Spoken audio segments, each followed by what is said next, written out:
So it's been a few weeks since I've seen you guys. Some of you I'll see during a weekend service, but I know last time I taught, I got through most of chapter 20 and then snow and then finished up chapter 20.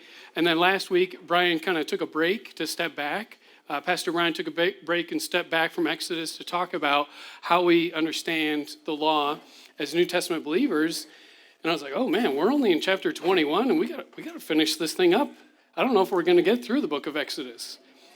So last time I taught, we did some discussion questions at the end. Chapter 21, I want to get through the entire chapter. It is kind of long, so we are going to go ahead and jump right in. And then depending on how much time we have at the end, we'll get some question and answers and see if you guys have any other thoughts about chapter 21, because it does cover several topics.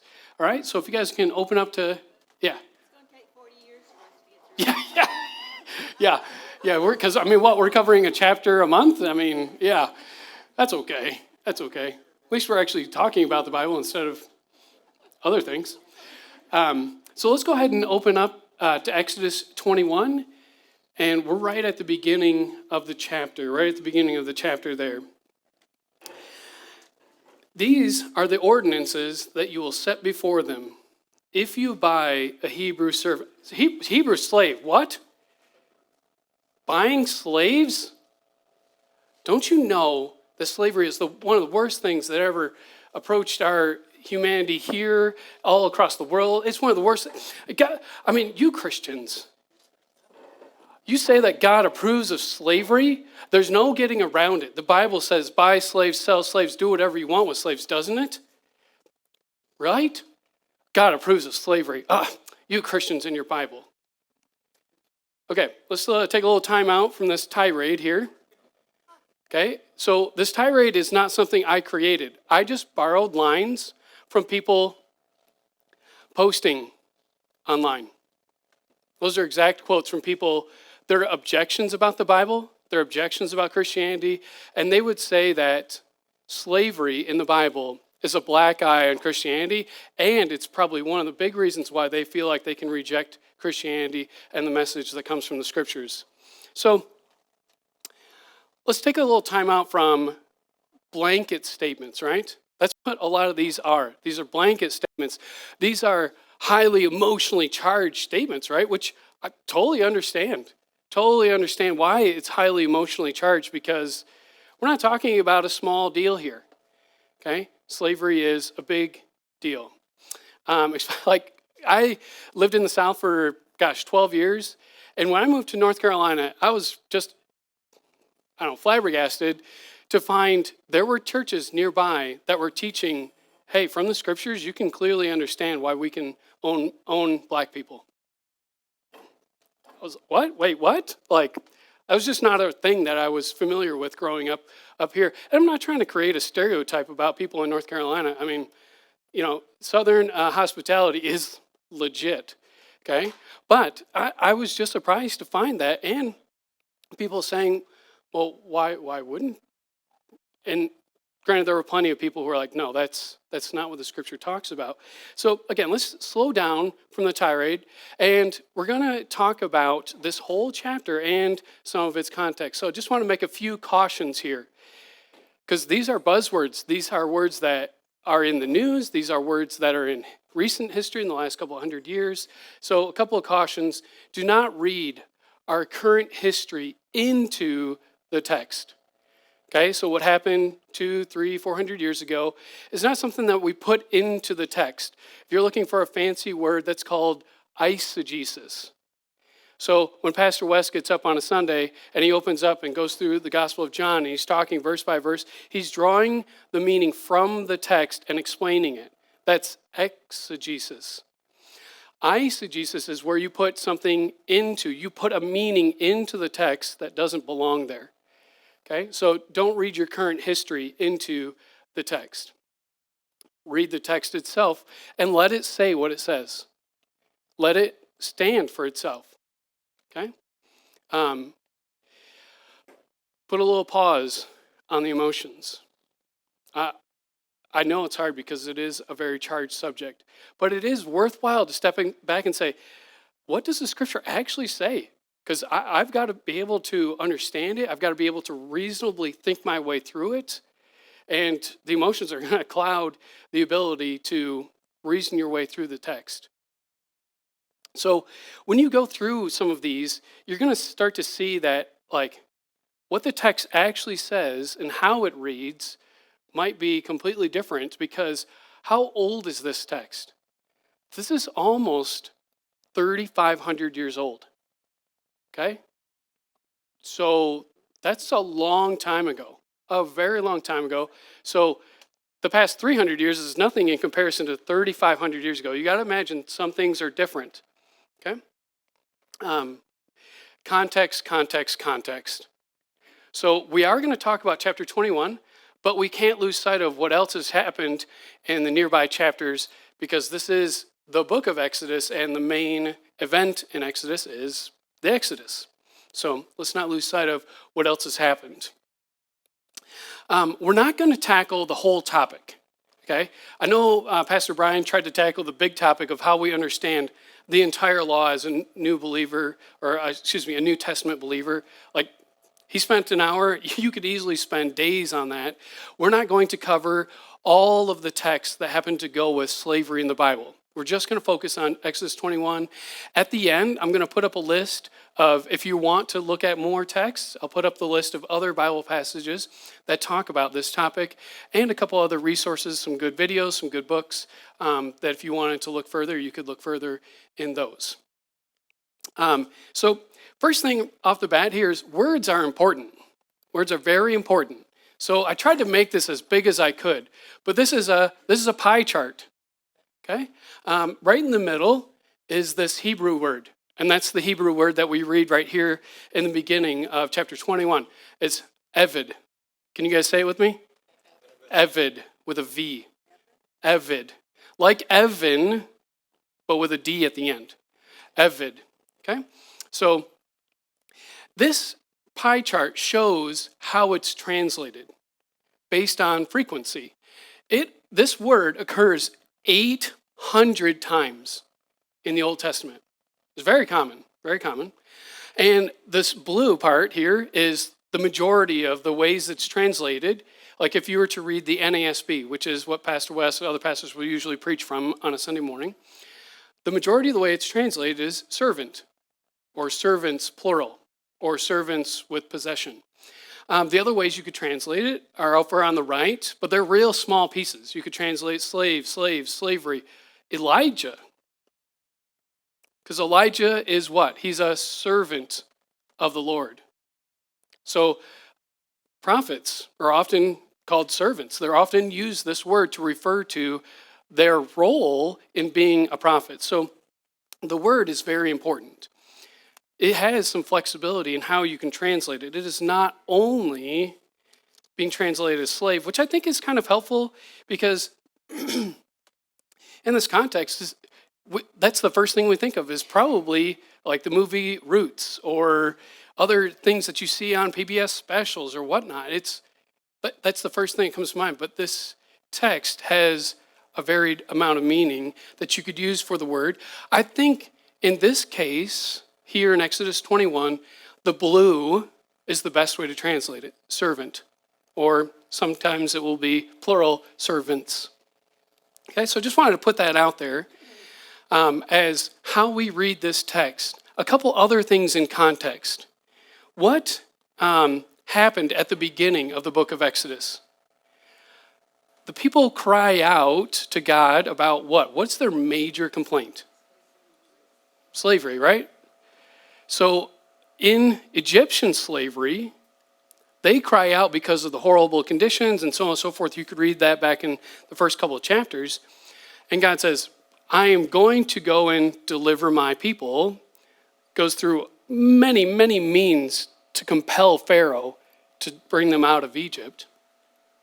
So if he's looking at that, saying, I'm going to deliver my people from that, let's bring them out to the desert and do the same thing again.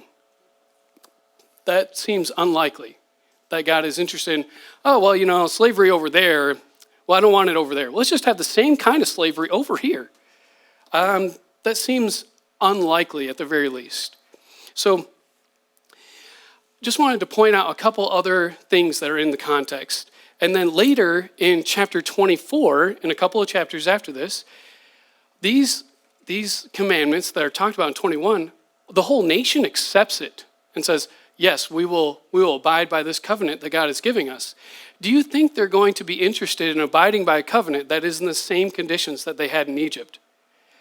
That seems very unlikely to me, because that is recent memory. That's not 300 years ago. That's not 3,500 years ago. That's just a few months ago, where they were in slavery and then delivered by the hand of God.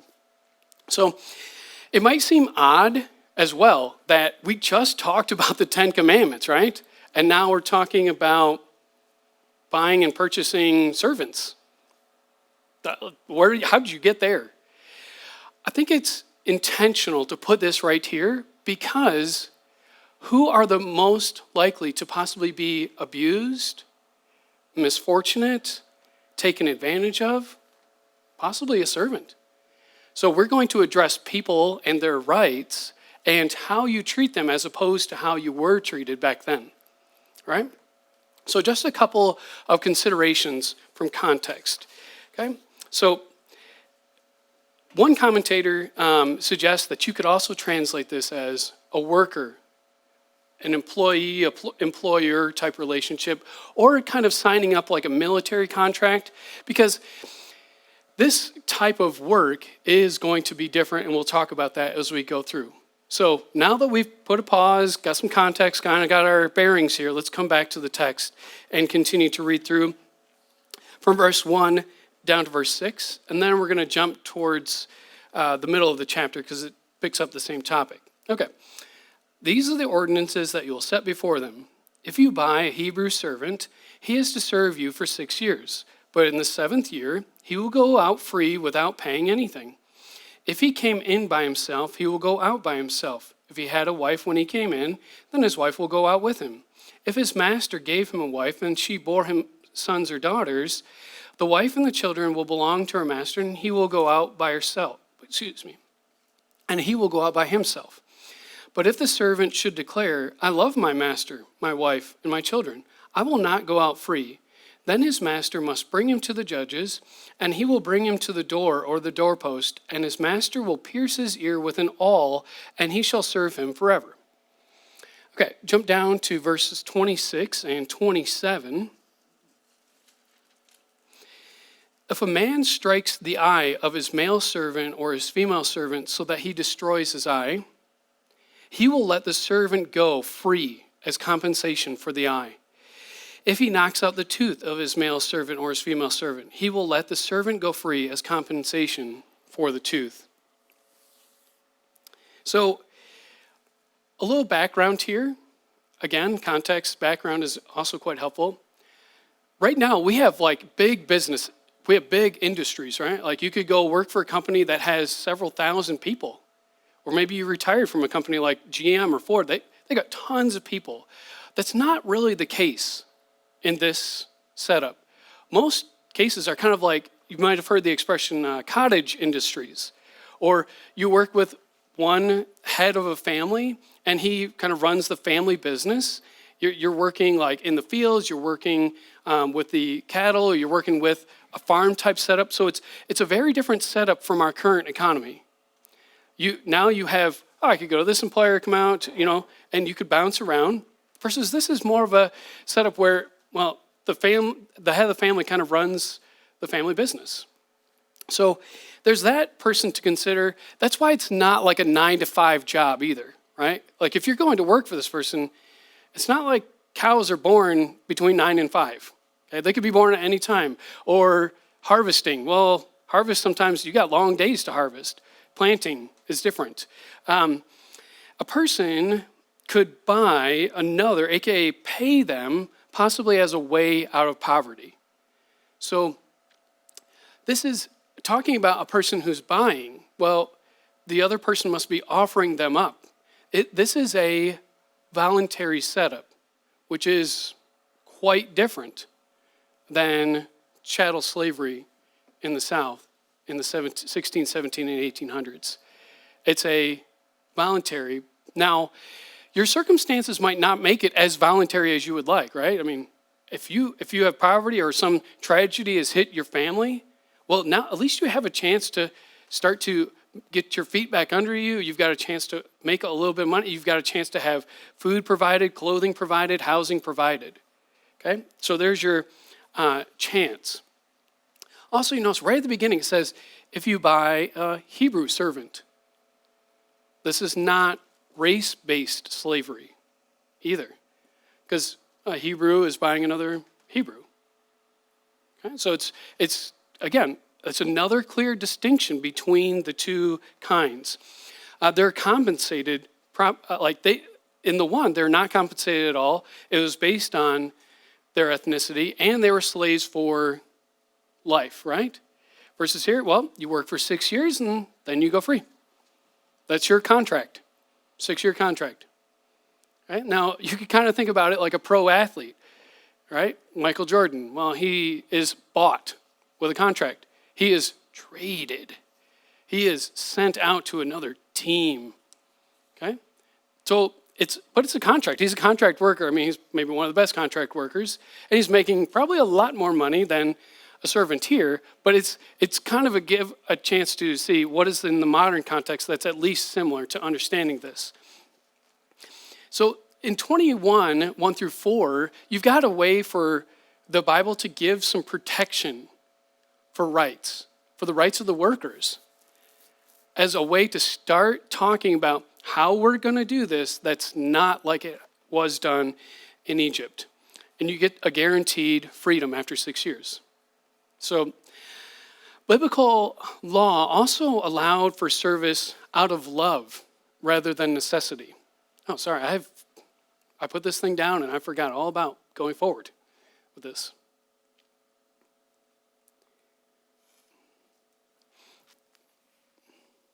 Sorry about that, you guys. Go. What happened? What happened here? Okay. And then later on, when we read in 26 and 27, there's a chance for immediate freedom, right? If there's abuse, immediate freedom.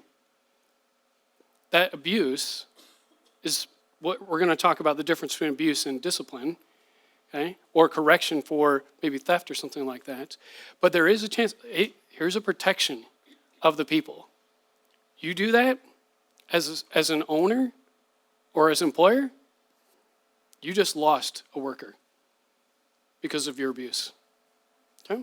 And these abuses are, not big, but they're not small either.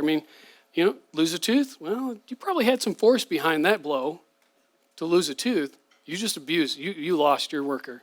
And it's unlikely that other people are going to want to sign up with you too, right? If that's how you treated the other guy, no, why would I want to go work for you? Okay?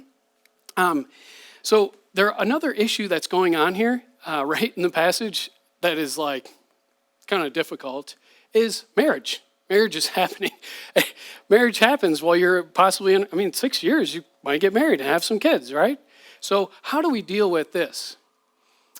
So this marriage issue, maybe we should set aside Hallmark movies for a second. Okay, Hallmark, oh, romantic, oh, that's the only one for me, blah, blah, blah, Hollywood. Marriages in ancient Israel are often arranged marriages. And I know in modern times we scoff at that idea, arranged marriages. I'll tell my niece or nephew, arranged, well, that sounds mean, because that's the only vocab they have for that. In other countries, this still happens. And I'd have to look at recent statistics, but I don't know if their divorce rate is as high as we who get to choose. So just putting that out there for the background. So when a daughter is given in marriage, you pay a price for her. It's not like you're saying, well, I think she's worth $200. I think she's worth, no. It's the father who negotiates the price and knows who he's marrying his daughter off to, okay? So just some background there. Some scenarios of how this would happen. Why would a master do this? How would this go about? So again, not every single scenario is talked about here. So some of it is a little bit of hypothetical. A single servant, right? The servant comes in, he's single, he wants to get married, and maybe the woman is also a servant. Well, if they don't come in at the same time, right? He started his 6 years, and then this woman gets hired a couple years later. Well, the woman has a 6-year contract, right? That's why she can't leave at the same time. So she still has a contract. And those children, why do the children have to stay? Well, I mean, they could potentially be laborers as well, right? That the price of bringing on a woman also brings on like, hey, I'll pay you, knowing that if there are children involved, well, they could be extra little help around. It's a part of the bargaining. It's part of the contract that you're going to set up, and you have the right to set up the contract either to pay off your debt, to get you out of poverty, or to be your job for 6 years. Okay, so I know it sounds odd to say, oh, well, he can't just walk away with his children. Well, what could he do? He could, when his contract ends, he could try and buy out their contract. Master, I'll pay you such and such so they can go with me and we can move on and make our life together. He could go and find another job that does that, right? He could try and build that money if he doesn't have it available, pay the contract, or just wait for them to finish their contract. It's not like we're separating and dividing families across nations and across oceans like in a few hundred years ago. He could agree then to work permanently for his master. And that's the option they're talked about in 5 and 6. So we're not going to go into the side detail of ear piercings. That's not what we're talking about. This is talking about, here's a permanent reminder in case we forget in a decade that you signed up for a lifelong contract because you have loved the master. And it also protects the slave or the servant. Because what could a master do? He could just go, oh yeah, he's like my servant for the rest of his life. Just trust me on that one. No, the servant and master come before a bunch of witnesses and say, this is what we're going to do. I love my master. I want to serve with him for the rest of my life. It's a permanent reminder. I mean, if you walk around and you see that, oh, he goes with someone else. I can't hire him for a contract. Okay, so that's another scenario that you could have. Let's not forget, this is a contract you're signing up for. Okay, so I know that it might be difficult to see it through modern lens, especially where we choose our spouses. Okay, different setup, but it's not only a cultural thing, it also makes sense in the context, in the culture, and with the scriptures that we're talking about. So we're going to continue with 7 through 11, because we're talking about something still related, but I'm breaking it into chunks because the chunks talk about different topics. So let's go through 7 through 11 here. If a man sells his daughter as a female servant, she will not go out as the male servants do. If she does not please her master, who has designated her for himself, then he must let her be redeemed by a kinsman. He has no right to sell her to a foreign nation because he has dealt deceitfully with her. If he has designated her for his son, then he will deal with her according to the customary rights of daughters. If he takes another wife, he must not diminish the first one's food, her clothing, or her marital rights. If he does not provide her with these 3 things, then she'll go free without paying money. Ooh, interesting. Another interesting, you gotta love this. There's always something interesting back here. Like, especially if you're not very familiar with the Old Testament, it's like, well, I gotta think about that one. I gotta really have to study on that one. So what do we got going on here? If a man, right, he's setting up the bride price. He's got an arrangement to, hey, I'll have you marry my daughter. Okay, he probably knows that this guy is reputation. He knows what this person is. He's maybe saying, hey, I don't have enough to continue to provide. I want to maybe set her up for a possibly better life. Okay, and marrying that man might provide that. However, you notice the rights that the woman has. Okay, she has several rights.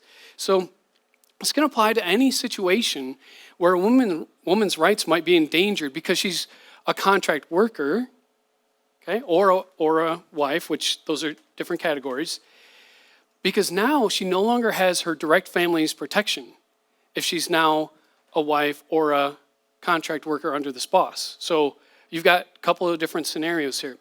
Little side note, this is not selling a daughter into sex slavery, okay? That's not what we're talking about at all here, which is a thing that has happened in almost every culture, okay, and happens now. Rather, it's often done in dire circumstances, like abject poverty. Like, let's say the father has lost his land. He's dealing with something has happened here. Okay, again, it's a little bit of speculation, but usually it would be dire circumstances. She is not a lower wife. So I'm just going to read off a few notes that I took about what are the rights that she has and what does it look like. She's not a lower wife just because she's also a servant as well. She can get out of service too. Okay? This is not a market where you're buying and selling women. You're in a community. If you do not fulfill the contract and marry the woman that you said you were going to marry, right? This man is labeled as being deceitful if he does not follow through with his commitment. You're also married, or the son as well could be considered deceitful. And the family then, no, we will take our daughter back.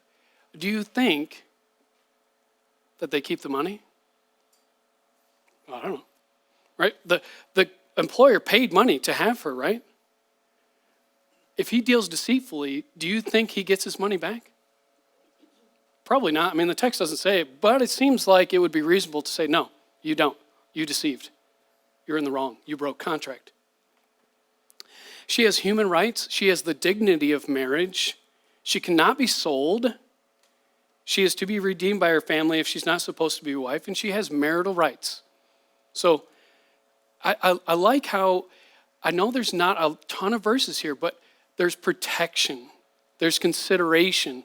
There's also principles put in place because there's all kinds of scenarios, all kinds of situations. And if you were to write all of them out and give prescriptions for every last little thing, the book would be really, really long, right?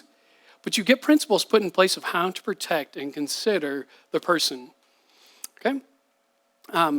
There might be plenty of reasons why would a man want to do this? And why would he want to take on perhaps a second wife, okay?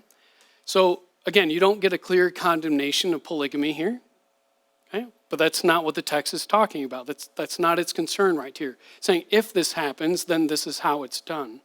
One, for instance, that I could think of is, let's say a man his wife has been deceased. She passed away. Saying, I would like to have another wife, but wants to protect the rights of his land being passed down to his children that he already had. That could be one scenario where this might happen. Okay, again, there's all kinds of other scenarios. A lot of it is, speculation, but reasonable speculation. Okay, so I know we're kind of going somewhat quickly through things that could take a while, but I want to jump into the next section, verses 12 to 19. Verses 12 to 19. Another interesting one. Okay, whoever strikes someone so that he dies must surely be put to death. But if he does not do it with premeditation, but it happens by accident, then I will appoint for you a place where he may flee. But if a man willfully attacks his neighbor to kill him cunningly, you will take him even from my altar that he may die. Whoever strikes his father or his mother must surely be put to death. Whoever kidnaps someone and sells him or is caught still holding him must surely be put to death. Whoever treats his father or mother disgracefully must surely be put to death. If men fight, and one strikes his neighbor with a stone or with his fist, and he does not die, but must remain in bed, and then if he gets up and walks about on his staff, then the one who struck him is innocent, except he must pay for the injured person's loss of time and see to it that he is fully healed. Okay, so that topic gets continued. Let's jump to 22 to 25. If men fight, okay, same topic, and hit a pregnant woman, and her child is born prematurely, but there is no serious injury, the one who hit her will surely be punished in accordance with what the woman's husband demands of him, and he will pay what the court decides. But if there is serious injury, then you will give a life for a life, eye for an eye, tooth for a tooth, hand for a hand, foot for foot, burn for burn, wound for wound, bruise for bruise. Okay? How many of you guys recognize that last verse? Eye for eye, tooth for tooth. Okay, I see a lot of heads shaking. So we'll get to that in just a second. But what happens a lot here? A lot of death penalties. Because these things are serious. So whoever strikes someone, if you premeditatedly kill someone, your life is taken from you. We have that in most states here in the United States. Death penalty already established and given precedence back in Genesis 9, if you want to read that. Okay? So it's not something new that they're just coming up with. Death penalty has already been talked about many, many chapters ago. But what happens with an accident, right? Like, for instance, you'll read this later in other passages that are written in the Mosaic Law. Swinging my axe, and my axe head flies off and does damage, kill someone. That's an accident, right? There's a specific law for that later on, okay? But what could happen? Well, that person died. The family might want vengeance. Kind of understandably so, especially if they didn't know it was an accident. All they just see is an axe, right? So what does he say? Then I will appoint for you a place where you may flee. So later on, these are going to be called cities of refuge. Cities of refuge. And there are several that are listed when the land ends up getting conquered. These are where you can go for refuge against a vengeful family. Okay? And then justice and the situation can be figured out. Especially after tempers settle down a little bit. And evidence can be brought, testimony can be brought, and the situation figured out. You also notice fleeing to the altar is not a safe place. Fleeing to the altar is not a safe place, and that's what we say in verse 14. So an example will come up later where someone tries to hide in the altar and say, sanctuary, sanctuary. No. Your life is demanded of you because you took a life. It's not safe. Okay? So these are not directly related to this indentured servitude, this employee thing that preceded it, but I did want to point out a couple of things. You notice kidnapping is brought up here, right? What's the penalty? What's the penalty for kidnapping someone? Death. Okay, so in one verse here, chattel slavery is brought down. You kidnap, you should have died. Also, the person who receives the kidnappee, is that the right word for that? The person, the abductee, yeah, okay, I can't think of the right word for that. If you're found having a person who's been kidnapped, you die as well. Boom.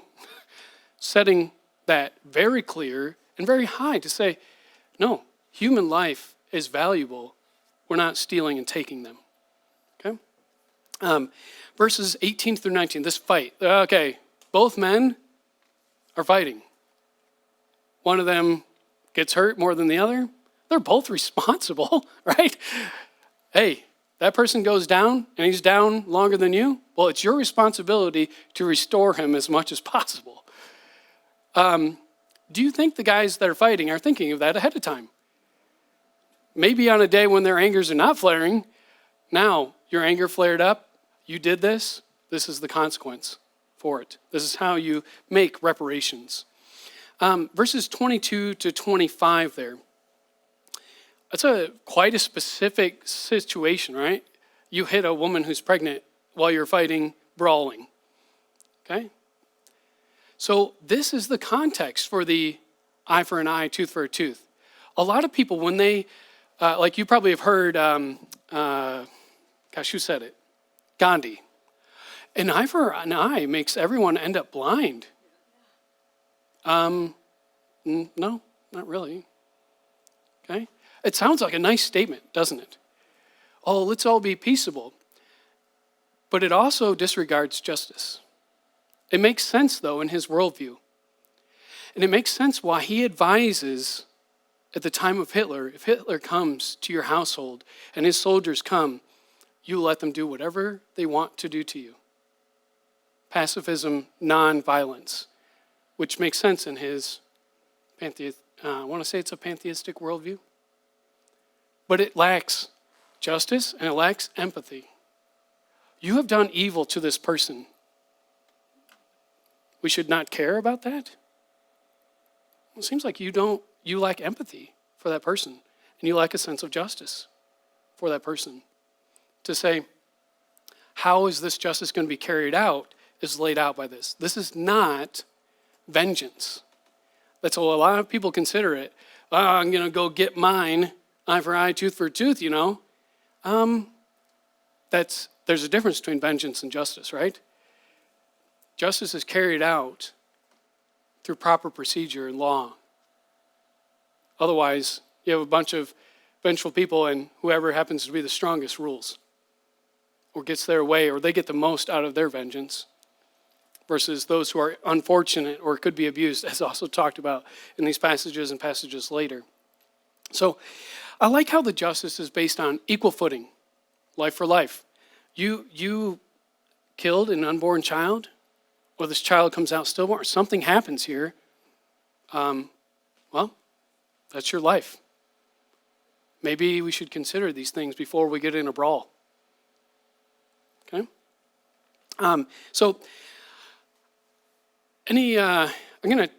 We are kind of doing pretty good on time. And the other passages are kind of a little more straightforward. Do we have any questions up till now on the topics we've dealt with so far?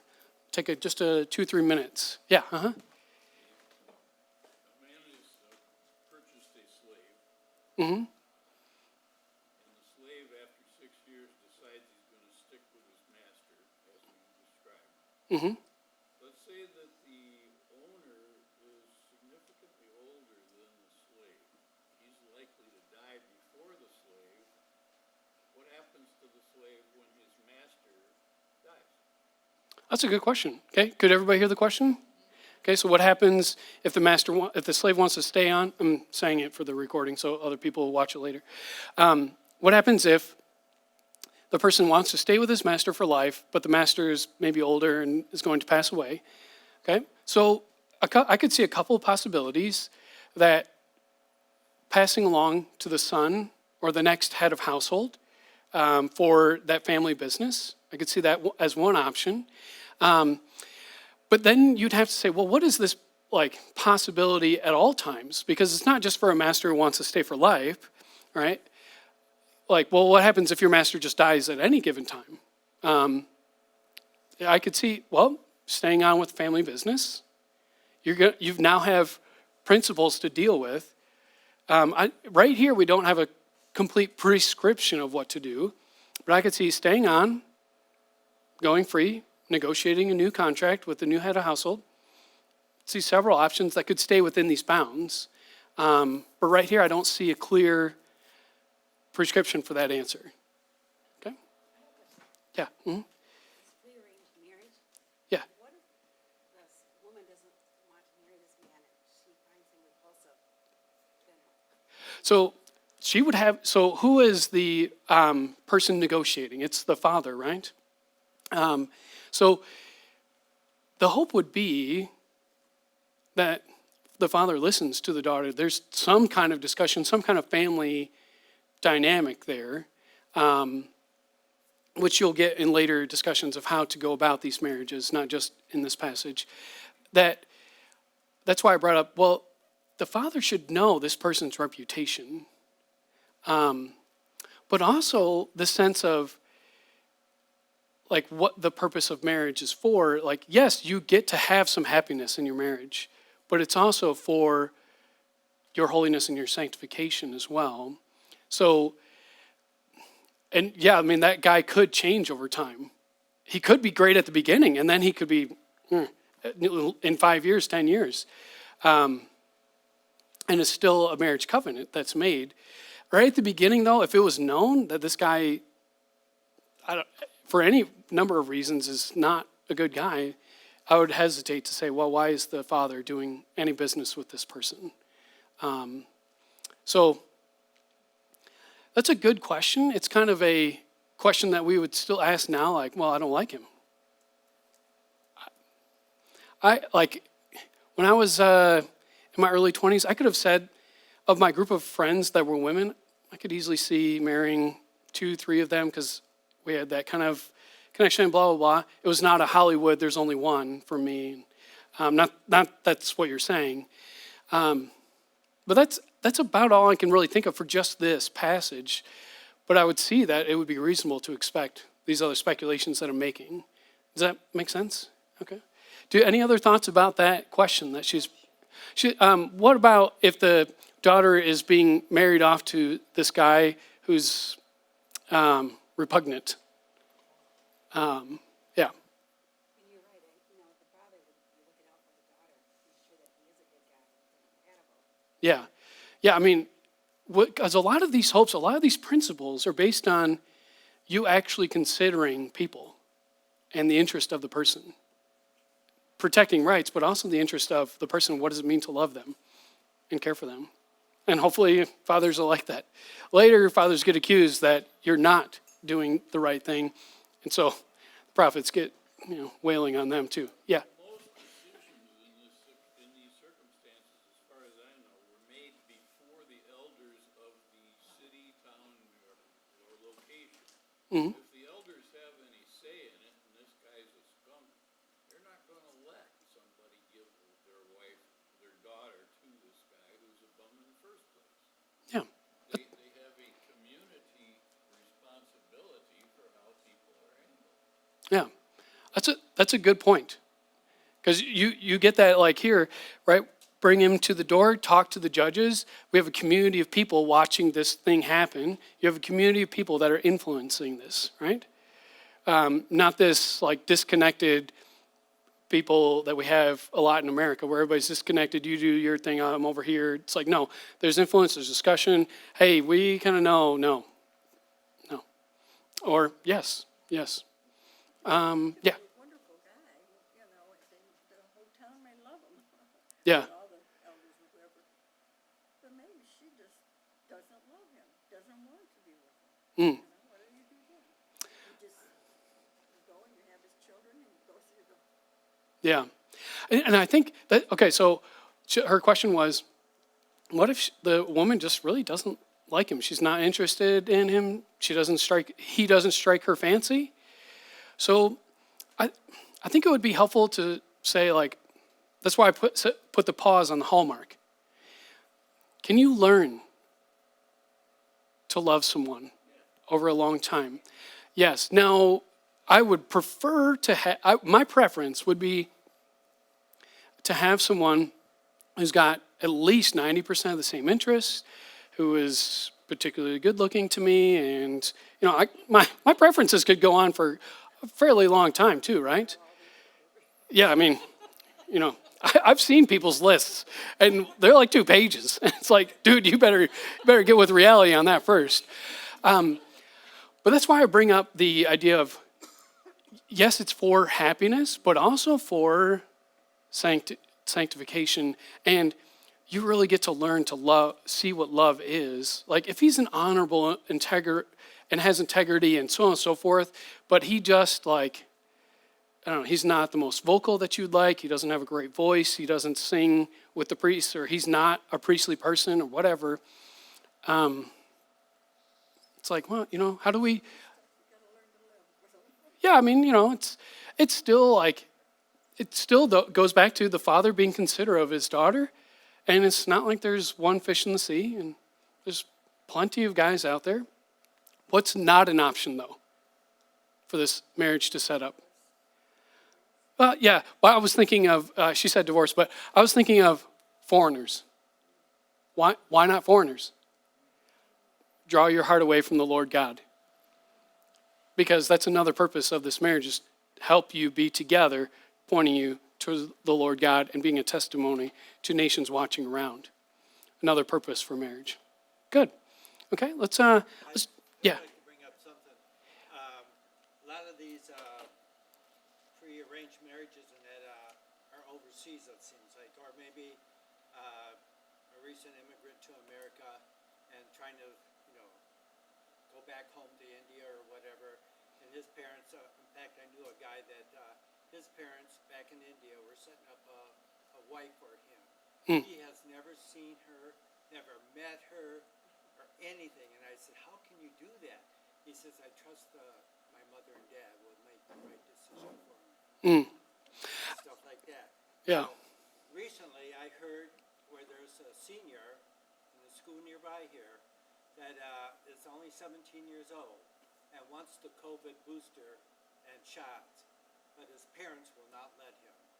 Mother and dad both said, no, you will not get one as long as you live here and you're under the law of under 18 years of age. And he's been fighting with his parents and they still will. And so he said, I can't wait till I turn 18 and can get out of this house from their ruling. So that's, what I'm hearing here, you got to hear the folks in the sun are fighting, just over a booster shot or the COVID-19 shot. Yeah. And they won't let him because he's not of age and you're going to do what I say. I was going to bring up, just thinking. I lost track where I was going with that. Okay. Let him get a shot? Yeah. So as soon as he brought that up, I did pass over this verse. The verse 17, whoever treats his father or his mother disgracefully must be put to death. Ooh, strong. Very strong, right?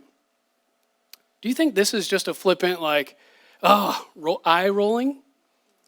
I hope not. I wouldn't see any precedence here to say that this is just a flippant thing, or that this is a 5-year-old who, yells at his mom or something like that. There's probably a mixture of things happening. Disgracing the Lord God, and the commandment was just given to honor your mother and father, right? So that it might go well with you in the land, that you might live a long life there. You just got a promise, and now you're going to screw with that promise. Thus, defying God and what he has given as a promise, and the person who has authority. So that is a tough one to say. But you know what people will say as an objection, like I talked about earlier, people posting stuff online? Well, we're going to stone disobedient children? Whoever treats his father or mother, I don't really know if that would be a young child.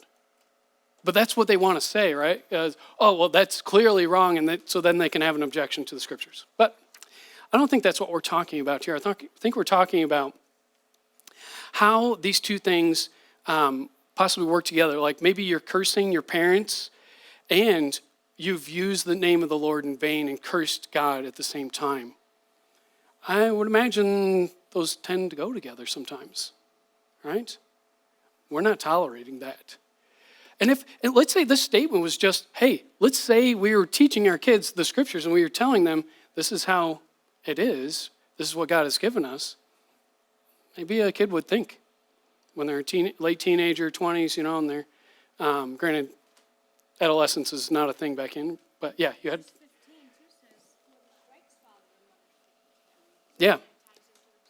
Yeah, good point. Yeah, striking your father and mother and cursing them, they'll probably go together at times, yeah. Yeah, you strike your mom, dad's probably going to take care of that, okay? Okay, so let's come to a few more passages that we haven't gotten to yet. Verse 20 and 21 right there, we snuck it in because it's a different topic. Okay, if a man strikes his male servant and his female servant with a staff so that he or she dies as a result of the blow, he surely will be punished.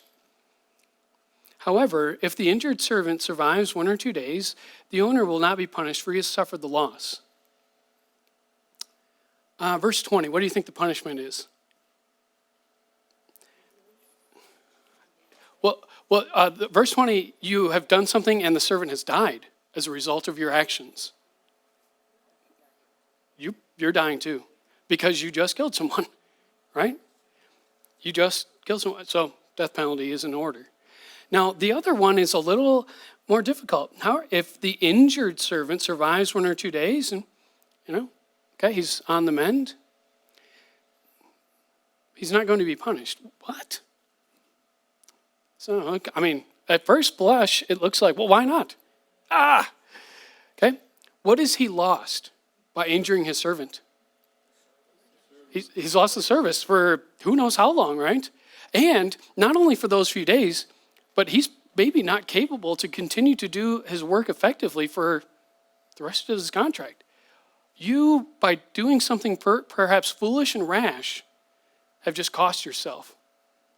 But it still kind of makes it seem like, well, does this other principle, eye for eye, tooth for tooth, hand for hand, foot for, does that apply?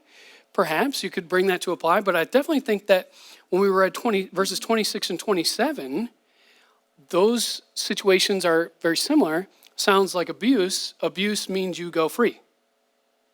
So, they're not listing out every possibility, right, for injury or what, these borderline. It's a community looking and saying, that was abuse. Maybe this over here is discipline for perhaps a servant has stolen from his master. Then discipline would be perhaps appropriate there. So you got several situations going on here, okay? But principles are given, leadership who should be having a concern, priest should be having a concern, right? Later on in the prophets, the priests are not concerned. And God reams them for it, doesn't he? He rails against the priests and other leaders who are not concerned with justice, like you are supposed to be having back here. And he doesn't pull any punches. He uses his prophets to say, this is not how it should have been. Okay? So the last section here is verses 28 to 36. We'll do the whole of it. It's quite related to itself. Okay, so we'll keep it in one block. If an ox gores a man or a woman so that either dies, then the ox must surely be stoned, and its flesh must not be eaten. But the owner of the ox will be acquitted. But if the ox had the habit of goring, and its owner was warned, but did not take the necessary precautions, and then it killed a man or a woman, the ox must be stoned and the man put to death. If a ransom is set for him, then he must pay the redemption for his life according to whatever amount is set for him. If the ox gores a son or a daughter, the owner will be dealt with according to this rule. If the ox gores a male servant or female servant, the owner must pay 30 shekels of silver, and the ox must be stoned. If a man opens a pit, or if a man digs a pit and does not cover it, and an ox or a donkey falls into it, the owner of the pit must repay the loss. He must give money to its owner, and the dead animal will become his. If the ox of one man injures the ox of his neighbors so that it dies, then they will sell the live ox and divide its proceeds, and they will also divide the dead ox. Or if it is known that the ox had the habit of goring and its owner did not take the necessary precautions, he must surely pay for ox, and the dead animal will become his. So you kind of get this sense that if you own livestock, you have some responsibility, some accountability to do what's right with this animal, because this animal has the possibility of damaging and killing someone. They're huge, right? They're also perhaps a primary source of income, because they're going to perhaps plow the fields. They're going to be heavy labor. They're like the machines of their day.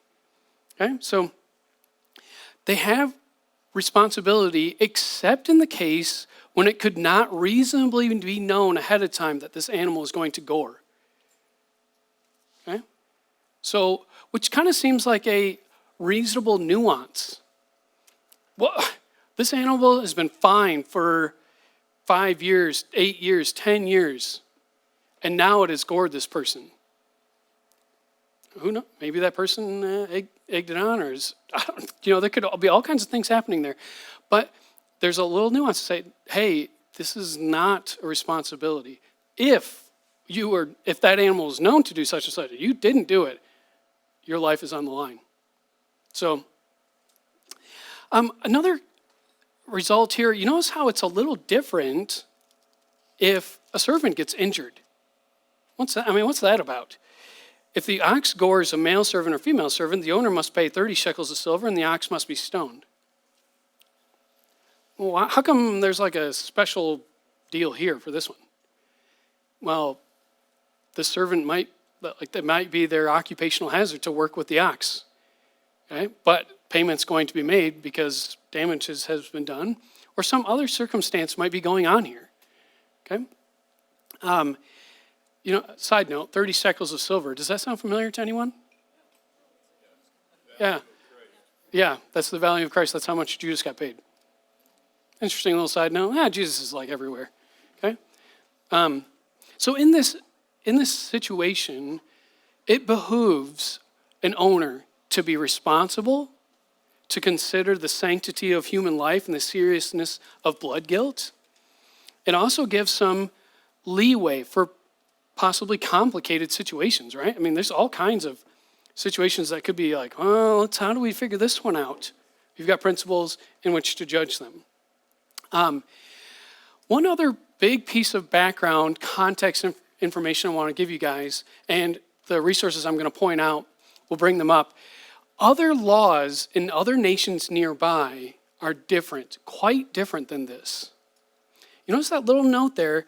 If the ox gores a son or daughter, the owner will be dealt with according to this rule. For instance, in other laws nearby, if a son or daughter is gored, the owner's son or daughter then pays the penalty. But that son or daughter is not a responsible party. That doesn't make sense. So you're getting clear prescriptions of how to deal with these things, but you also have other considerations going on that these other nations do this thing, which they're probably aware of. Egypt did this thing. You know how that went. This is how my people should be operating. So we are at the end of our time. So I'm going to put up the list of other passages about servant slavery type things. They're in canonical order. And then a couple of books that might be helpful for you guys to consider. So I'm going to jump over there, put it up. Man, I made all these slides and didn't use them. Darn. That's okay. They're more for me to remind myself of things. Okay, so some related passages. And then on the right, you've got a book. This book by Paul Copan is God, a Moral Monster. Talks about a wide variety of things. Well, how do we deal with God telling people to go in and wipe out whole nations? That topic is brought up. The slavery thing is brought up. Several other issues going with morality are brought up. How do we do that? It's kind of an apologetics book to explain some things there. This video from Mike Winger, I've listened to lots of things by Mike Winger. He's quite helpful. He's got a video, Slavery in the Bible. He goes through other Old Testament passages, and he also talks about New Testament passages like Philemon. Okay, and then this resource at the bottom is something that's free for everyone online. Thomas Constable used to be one of the professors at the school I went to. He wrote a commentary on every book of the Bible, posted them online for free. If you were to pay for those, I mean, you pay easily $30 per Exodus and Genesis, because they're all 200-300 pages long. He's very thorough, very good resource I would recommend. I mean, I'm not going to agree with every last little detail he says, but I would definitely recommend checking it out. And those pages are where he talks about these passages. Okay, so I'll leave that up there. And if you guys have any questions, we can talk up here. Otherwise, I'm going to go ahead and pray and close this out. Dear God, thank you for this time to look at your word. I know this is a difficult topic because of its background for us, but it is also helpful to look closely and understand and be good stewards of your word so that we might know how to think about it for ourselves, how to talk to other people about it, how to understand that what you said is not an objection for trusting in you and trusting in your word. Father, pray that you bless the rest of our day as we go out doing this, that, and the other thing, that we may bring honor and glory to you with what we say, what we do, how we think, how we love others, and how we love you. And we ask all this in Jesus' name by the power of your Spirit. Amen.